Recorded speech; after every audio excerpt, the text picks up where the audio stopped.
See on artikkel sarjas Nutikas Eesti ettevõte ja Olga Lushik on ettevõtte DigiWise konsultant. Täna võtame fookusesse teema, mis puudutab paljusid teist. Just nimelt ettevõtete juhte, kes te kahtlete, kas pikaajalisi rutiine tasub ikka digitaliseerida. Räägime illusioonist, et meil on asjade üle kontroll. Allikamaterjalis on meil üks väga ilmekas näide Lõuna-Eesti toidutootjast ja kindlasti selle näidega tegelime täiesti erilisel moel. Ja, see Kätlini näide. Just. Nende müügiesindaja Kätlin. Ta istub autosse, sõidab läbi Tartu, Lõuna-Eesti, Tallinna ja Harjumaa kauplused. Ja seda kõike peamiselt selleks, et astuda poodi sisse kuskil umbes 2 minutiks. Ta vaatab korraks, kas kaup on riiulil ja sõidabki edasi.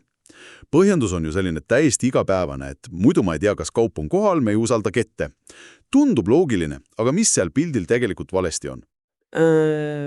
Absurdsus on tegelikult selles, et ettevõte maksab kinni auto, kütuse ja Kätlini tööaega lihtsalt selleks, et hoida üleval seda kontrolli illusiooni. Kontrolli illusiooni, Just nimelt.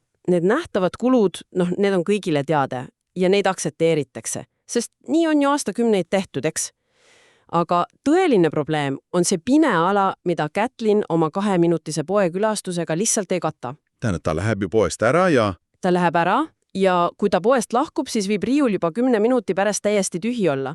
Riiulikoha kulu jookseb muudkui edasi, aga käivet ei tule, sest toodet ju tegelikult pole väljas. See on selline pidev nähtamatu lekke ettevõtte rahakotis. Siin ongi tegelikult see kitsaskoht. Autor toob näite lõunapagari rukkileivast, mis on tema koduselveris pidevalt otsas. Ja kui leib on otsas, siis klient, me kõik teame seda mehaanikat, ostab konkurendi toodet. Ja see on loogiline ostukäitumine. Nüüd korrutame selle kaotatud müügisajaga, aga küsimus on siin ju andmetes. Poekassa teab tegelikult väga täpselt, et see viimane leib osteti just ära. Miks pagarikoda seda siis ei tea? Sest info on kuskile süsteemidesse kinni jäänud. Täpselt. Info on olemas, aga kinni. Kuidas me siis selle info Kätlinini toome, ilma et ta peaks jälle, ma ei tea, 100 kilomeetrit mõõda Eestit maha sõitma? See ongi nüüd see andmete hõõrde jõud, ütleme nii. Info on jaeketi kassasüsteemis tegelikult reaalajas täiesti olemas. Lahendus ongi lihtsalt see info üles leida ja kättesaadavaks teha. Selles loos, mida me analüüsime, võeti appi teenus nimega Telemaas Supplier Visibility. Mis see täpsemalt on? See on platvorm, mis põhimõtteliselt kogub kaupluste kassa ja laosüsteemidest andmed kokku ja toob need otse müügiesindaja ekraanile. Te ei pea poe ukses sisse astuma, et näha, millises Eesti otsas on tooteartikli laojääk kriitilises piiris. Või kus müük näiteks ootamatult seiskus? Just, täpselt nii. Kätlin näeb oma arvutist kontorist lahkumata, milline riiul on hetkel tühi. Otta, nii et nad ei pidanudki ehitama mingit massiivset ja kallist tehisintellekti mudelit. Sellist, mis hakkab tarbijate leivaostu ennustama. Ei, üldse mitte. See on siis lihtsalt olemasolevate andmete liigutamine. Täpselt nii ongi. See on digitaliseerimise juures tegelikult üks suurimaid müüte, et igaks uuenduseks on ilmtingimata vaja mingit ulmelist IT-arendust või AI-d.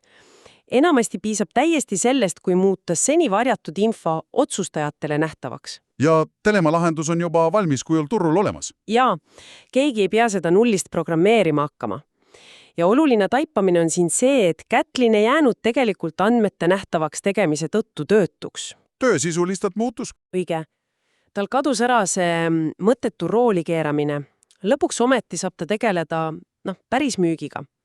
Ta analüüsib trende, suhtleb kaupluste juhatajatega ja planeerib kampaaniad. Ta ei pea enam riiulite vahel mingit detektiivi mängima. See kõlab nagu väga mõistlik lahendus.